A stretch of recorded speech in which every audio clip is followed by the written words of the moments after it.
이번 영상은 트로이 전쟁에 참전했던 테세우스의 두 아들 데모폰과 아카마스에 대한 이야기입니다.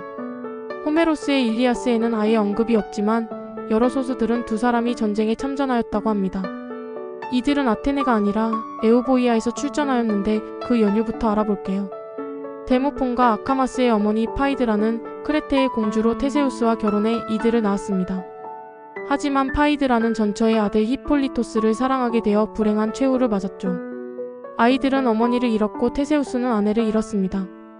테세우스의 절친 페이리토오스도 역시 아내를 잃었었는데 둘은 위기투 앞에 세상에서 가장 아름다운 여인을 새 아내로 맞이하기로 다짐했습니다. 신탁이 알려준 가장 아름다운 여인은 스파르타의 헬레네와 하데스의 아내가 된 페르세포네로 둘 다 제우스의 딸이었죠. 두 사람은 먼저 스파르타로가 헬레네를 납치하였습니다. 주사위를 던져 헬레네는 테세우스의 차지가 되었죠. 하지만 헬레네는 결혼하기에는 아직 어렵기에 어머니 아이트라에게 맡겨 돌보게 하였습니다. 두 사람은 다시 페르세포네를 납치하기 위해 저승으로 갔습니다. 하지만 망각의 의자에 앉아 모든 일들을 잊고 저승에 붙들리게 되었죠. 한편 테세우스가 없는 동안 스파르타의 카스트로와 폴리데오케스 형제가 아테네로 쳐들어왔고 여동생 헬레네를 되찾아갔습니다. 그들은 보복으로 테세우스의 어머니 아이트라를 붙잡아 헬레네의 몸종으로 삼았습니다. 그리고 초기 아테네의 왕이었던 에레크테우스의 후손인 메네스테우스를 아테네의 왕으로 옹립하였죠.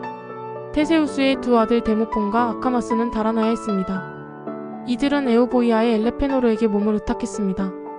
할아버지 아이게우스의 두 번째 아내였던 칼키오페는 엘레페노르의 누이였죠. 한편 저승에 붙잡혀 있던 테세우스는 헤라클레스의 도움으로 빠져나올 수 있었습니다.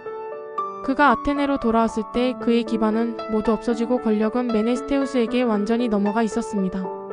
그는 추방당하였죠.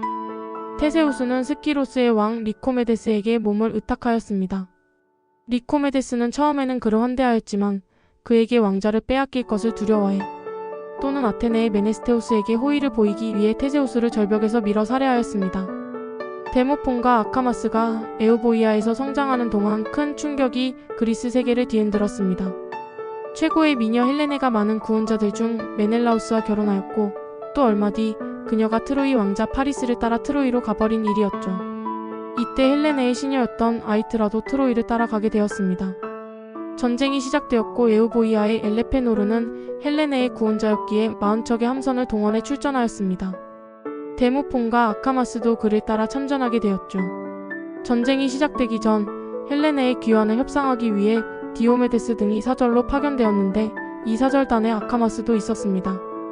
사절로 트로이에 머무는 동안 아카마스는 프리아모스의 딸 라오디케와 사랑에 빠졌습니다.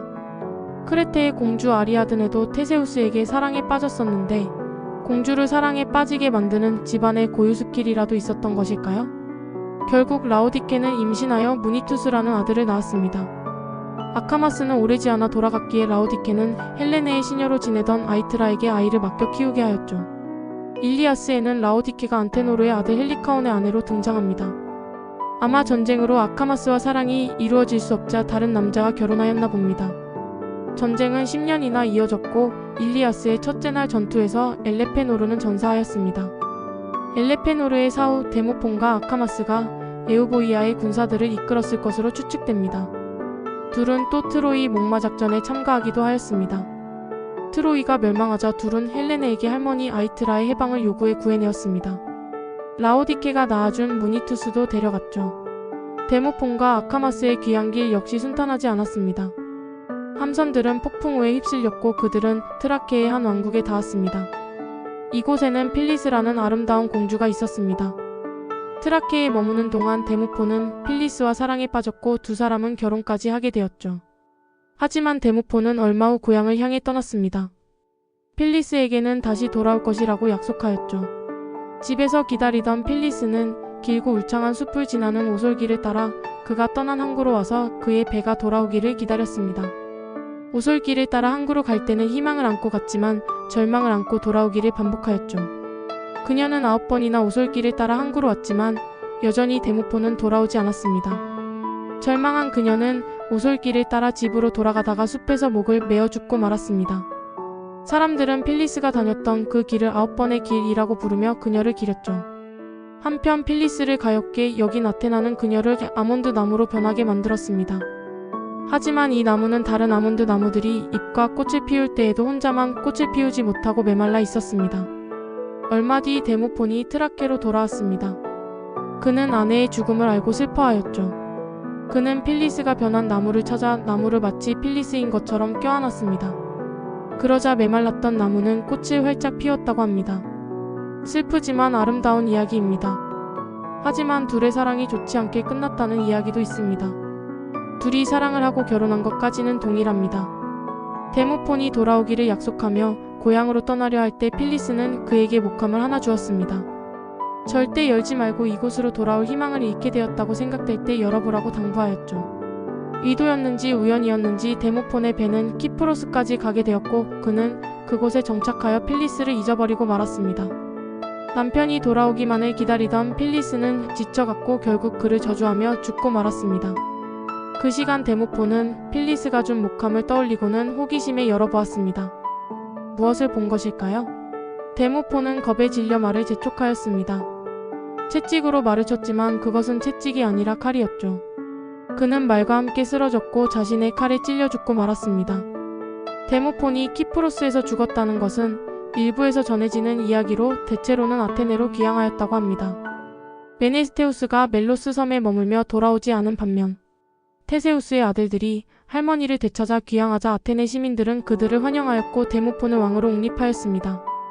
아가멤논의 아들 오레스테스가 모친을 살해한 일로 아테네에서 재판을 받은 것은 데모폰이 왕으로 있을 때의 일이었습니다. 또 헤라클레스의 후손들이 펠레폰네소스를 공격했다가 패배하고 달아났을 때 데모폰은 이들을 받아들여 보호해주기도 하였습니다. 이것은 테세우스가 헤라클레스에게 구해줬던 것에 대해 데모폰이 갚아야 할 빚으로 생각했기 때문이었죠. 지금까지 트로이 전쟁에 참전했던 영웅들의 귀향에 대한 이야기들이었습니다. 하지만 오디세우스의 귀향에 대한 이야기가 아직 남았죠. 다음에는 오디세이아를 시작해볼게요. 기대 바랍니다.